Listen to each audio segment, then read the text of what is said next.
welcome folks, Danny Gaskell here again. As I've been saying on Facebook, I've been experimenting with some different glues to try and bring the wait time down, so you don't have to keep set on the vise, spinning it around. The time in which you can actually take it off and just leave it to dry, so you can get on with something else properly. Not especially if you've not got two vices. And I've been experimenting with different glues, different amounts of solvent in the glue, and all these different things. But I wasn't really satisfied. They all became too volatile in the end and a bit unpredictable. So I actually went back to experimenting with the original glue, and I think I've cracked it in terms of just using the original glue in a different way. So what I'll do is I'll just start with, I'll do an ant pattern because that's what's on the original video, and then we can compare some times. So, and I'm going to keep this all short and sweet. I'm not going to run through all the things that was in the last video about how to use the glue and all that, because you can just look at the last video. I'm not going to take that down, I'm going to leave that up there. And this is only about just to show the technique of how to make it just go off a lot quicker, and you can refer to the other video for everything else. So let's just, so we're just putting a wrap on, just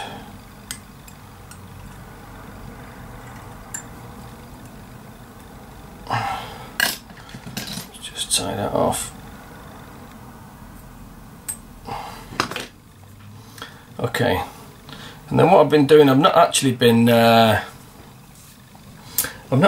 wetting the wrap, strangely enough.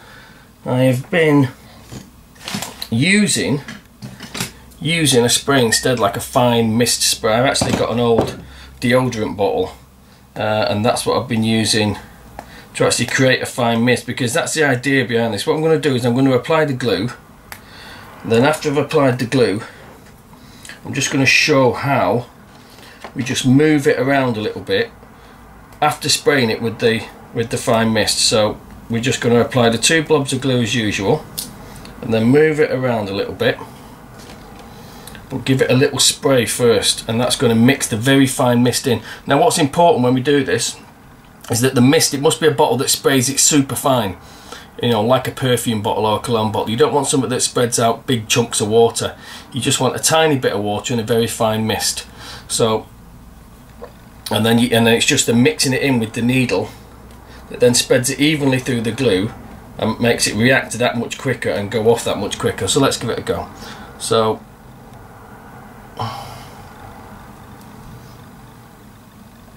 there's a little blob, there's a head,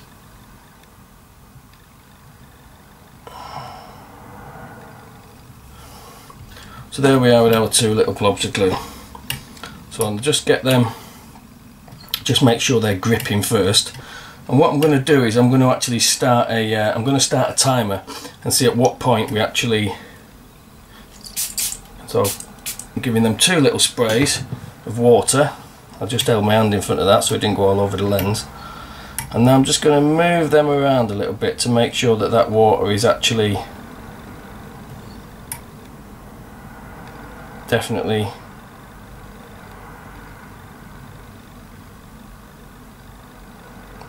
mixed in with the glue. Okay, started the timer, so I'll just put the timer on.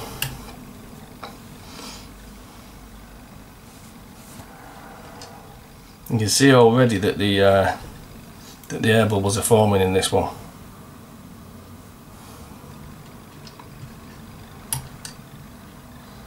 It's kind of stiffening already. It's amazing the amount of difference.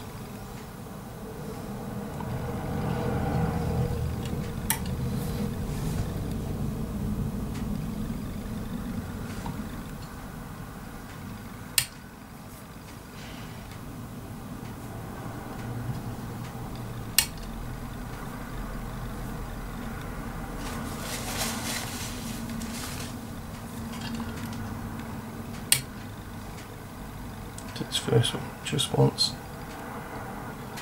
pulling away from the eye a little bit.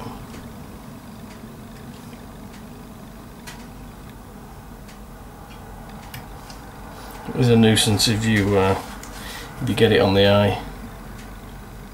You can actually get it off again, but it's much better if you don't do it in the first place. There have been times where I've not bothered doing that and I've just started again and found it less hassle.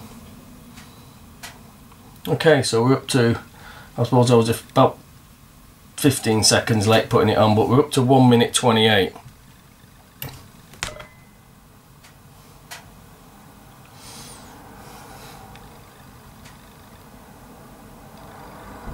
And the first one's virtually stopped.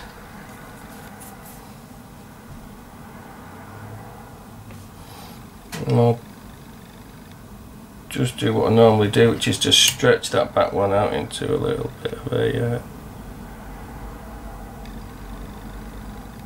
so it's a little bit more abdomen shaped. It tends to clump again. You usually have to spread them out a couple of times because the glue tends to want to draw together into a ball all the time. So if you want it to sort of stay a little bit elongated, you quite often have to do that process more than once. In a way, it's handy that I blocked that eye. I've gone too far because I can just show you how to clean it off with the needle for your own future reference. And we are almost done there. I'm just going to leave that upside down for a bit because I want it to, like I always say, not stick into the gape too much, so I'm going to let that sink the other way, because you want the majority of it to always be out of the gape, to be above the hook as it were. So we're just coming up to 3 minutes and that's pretty much stopped. That's pretty much stopped. I would probably, you could take that off now. So,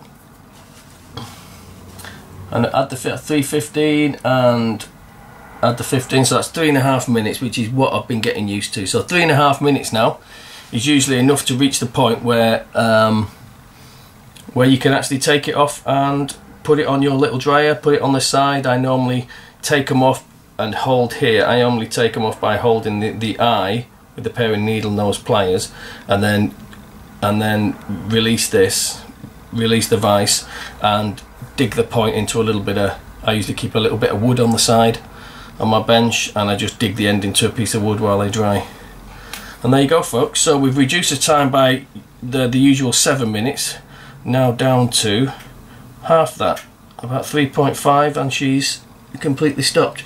You still need to wait before you can hackle them, colour them, but you can just get on to making your next one now and leave that at the side while you get on to whatever it is that you want to do next. And I'd still give it another half an hour before colouring and hackling at least. Okay, thank you very much, folks. Bye bye.